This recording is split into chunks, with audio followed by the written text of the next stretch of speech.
Okay, so I know something about you.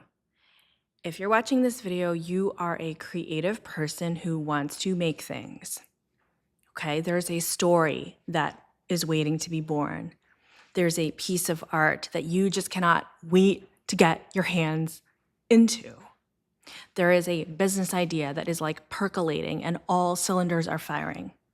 Right? We are naturally creative people. We want to make things. We want to take things from our imagination and our fantasy mind and turn them into things that we can see and feel and touch. It's that act of creation that makes us feel alive.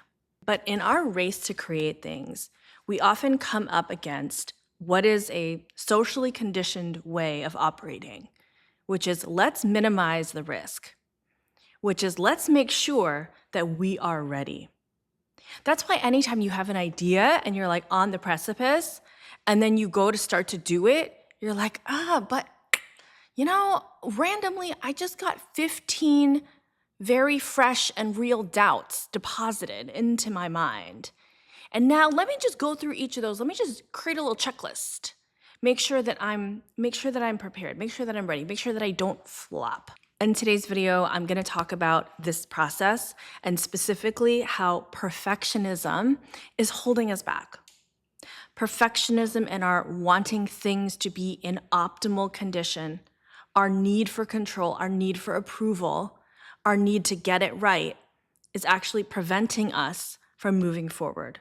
And I'm going to give you very tangible steps on how to actually beat perfectionism and how to create momentum in an imperfect state so that you can get closer to building your dreams.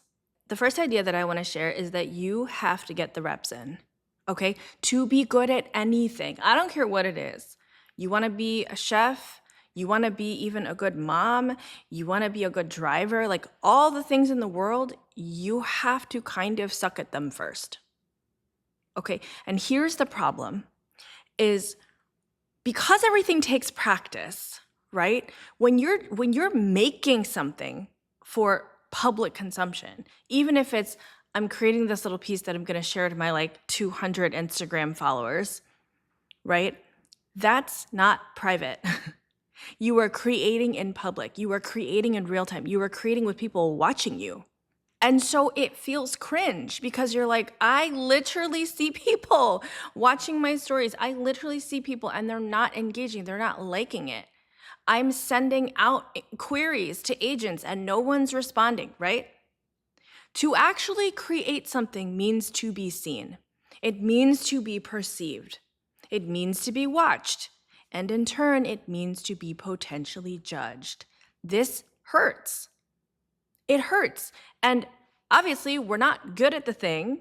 That's why we're practicing it, right? And so it's the process of putting yourself out there while being witnessed. And you knowing I'm not an expert at this yet. I am a total newbie. This is going to be raw. This is going to be not cute, right? And it's that process of there's no way around it. In order to get good, you have to do it. You have to do it many, many times. You have to get the reps in. So if you have this idea around, okay, I'm going to do it, but I'm going to wait until XYZ conditions are perfect. I'm going to do it, but I'm going to wait until the fall. I'm going to do it, but I'm going to wait until I get the right watercolors in. I'm going to do it, but I'm going to wait until I have this headshot and then that will match the website and my website isn't ready yet and da-da-da. You might have to have an ugly website. Sorry, you may have to have an ugly business card. Sorry, you may have to have like an ugly logo. Do you know how many ugly logos I have had and made in my lifetime? It's like a point of pride at this point. It's gonna be ugly, but you know what else? It's gotta be ugly, but you know what else? It's gotta exist. It has to exist. So before it can get good, it just has to exist. And then over time, of course, you'll get better and better and better and better and better. The people who succeed are the ones who are practicing in public and acknowledge that like, yeah, of course, this is not like the best work I ever did. That's okay. I don't expect it to be, and let's keep moving. The second point that I want to share is that perfectionism is a great pretender. It pretends to try to protect you. It pretends to have your best interests at heart. It's here whispering like, okay, but I just want the best for you. Like, I want to make sure that we have all our ducks in a row. Like, I don't want to look a fool. Like, I just want to make sure. It's not. Okay, perfectionism is just fear in a really good disguise. Okay, and I want us to also take the opportunity to think about, where did all this come from? Okay, so everybody has a specific relationship with achievement, acknowledgement, being seen, external approval, pat on the head. Okay, everybody has a relationship with that. What were you trying to prove early on? Like when you were a kid or in middle school, high school, like whose approval were you trying to get? Was it your parents? Was it a teacher? Was it a coach? Was it your friends? And then did you not feel comfortable or happy or seen or loved until you did a thing that got someone else to say, hey, you're really talented. Hey, you're really pretty. You're really smart. And this is what kills me, because it's like, I have so many patterns that I have unlearned that are literally were formed when I was like 11 years old. And I just kept subconsciously letting those patterns be a primary driving force in my life. Seeking external approval, seeking achievement mindset, trying to be the best at something, trying to push myself so that I would be recognized, awarded, beloved. It all comes back to being loved and accepted. So I really want you to think about, what is the subconscious pattern that I am allowing to still exist in a very immediate and primary way, when in fact this could be a secondary behavior. This doesn't have to be the primary behavior of my life. The third point is that being perfect doesn't pay. I mean, literally, I'm going to speak. If you are a consultant, coach, small business owner, I'm speaking to you right now.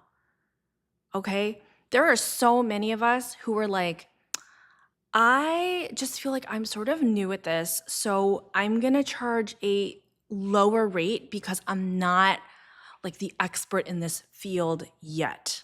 There are so many of us who devalue our work and charge less because we just feel like until we've reached some invisible pinnacle, we are not worth it. I can't tell you the number of times that I've heard people say, you know what, I'm just getting started out, so I'm gonna do it completely for free. And every time I hear it, I'm like, no, you're not. No, you're not. That it doesn't work like that. If you give your work away for free, people don't value it as much. Okay, I would rather you charge $30 an hour and be like, my normal rate is 100 or my normal rate is 200, but I'm gonna charge 30 to 40, right? Pick a number and get that money, because I'm telling you, you will be more motivated if you charge enough, and they will be more motivated if they are paying. Okay? So you need to also be stepping into your power a little bit earlier than you think you deserve it, because I'm telling you, there's never going to be a moment, if you're already in this mindset, there's never going to be a moment where you say to yourself, you know what, today is the day. I'm charging $3.50 an hour. Like, said no one ever. Okay? So set your prices a little higher than you think. If you are holding back because you haven't reached this point, which is made up in your own head yet, okay, you're doing yourself a disservice. Back when I was doing all one-on-one coaching, I used to charge, it was like sliding scale, but let's say you were like a regular schmegular person, I would charge like $150 a session to do like an hour of coaching, okay?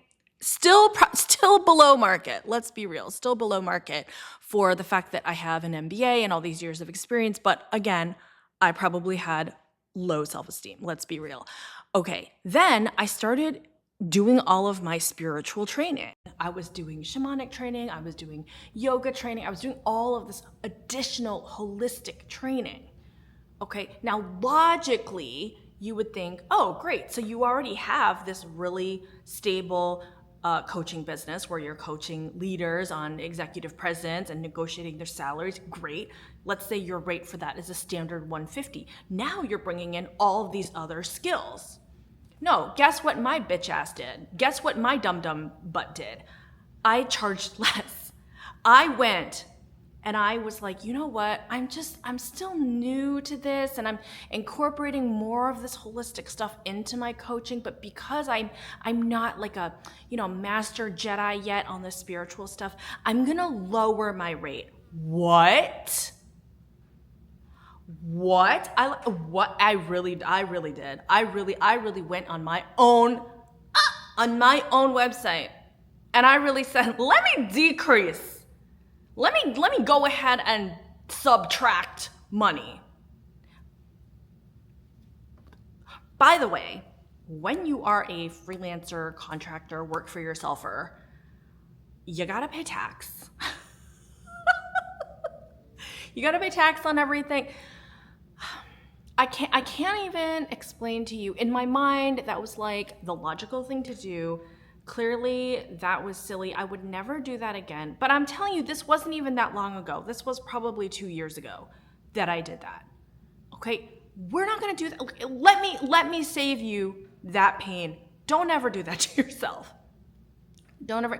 In my mind, I wanted things to be fair. I felt like I was getting clients that hadn't worked with me on the business side before, and that I wanted everybody to see the same price. So regardless of whether you were someone that I'd never worked with and were more interested on the spiritual stuff or someone that I'd worked with for ages, I just wanted everything to be fair. Life isn't fair.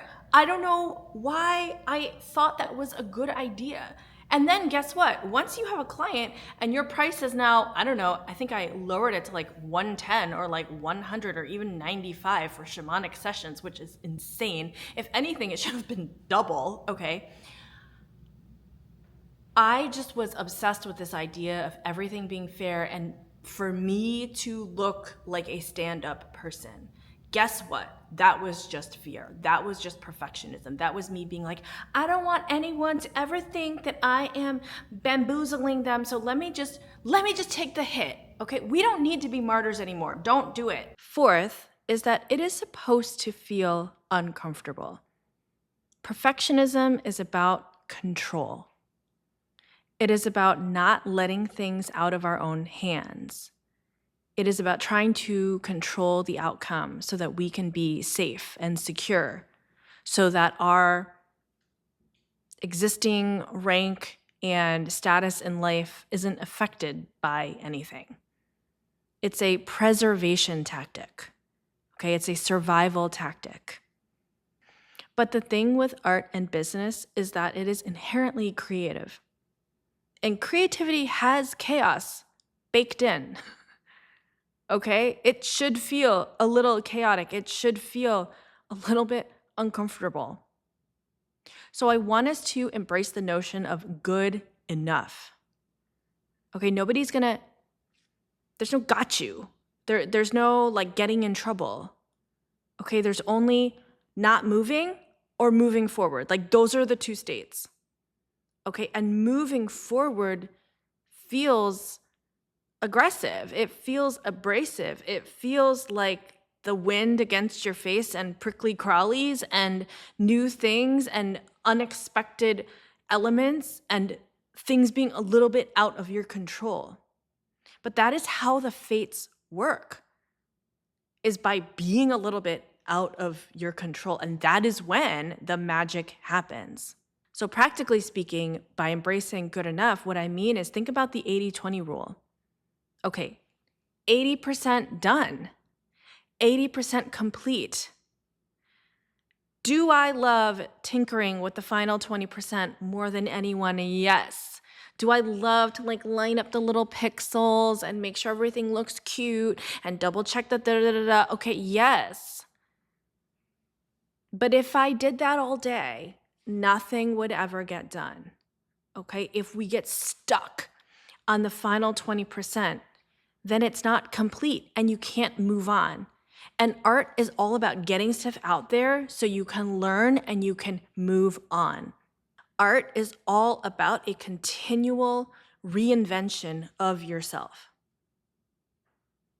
And if you don't have enough inputs, if you don't get enough reps, then you're not gonna be able to have enough substance for reinvention. So, in conclusion, the opposite of perfectionism is ego death. It is letting go. It is saying, I don't control all of this, but I will put myself out there. I will share with the world. I will hit publish. I will hit send. And one final note, if you have made it this far, I will say, on the note of embracing not perfect, am I filming in my new space in the shop/barn? Yes. Am I sweating? Definitely. Everywhere, sweating. Have there been flies, because it's just like an open air thing, have there been flies flying in and out of the literal camera for YouTube? Yes, there have been. Am I going to upload this anyway? Yes, I will. Okay, on that note, we carry on. I love you guys. I'll see you soon. Bye.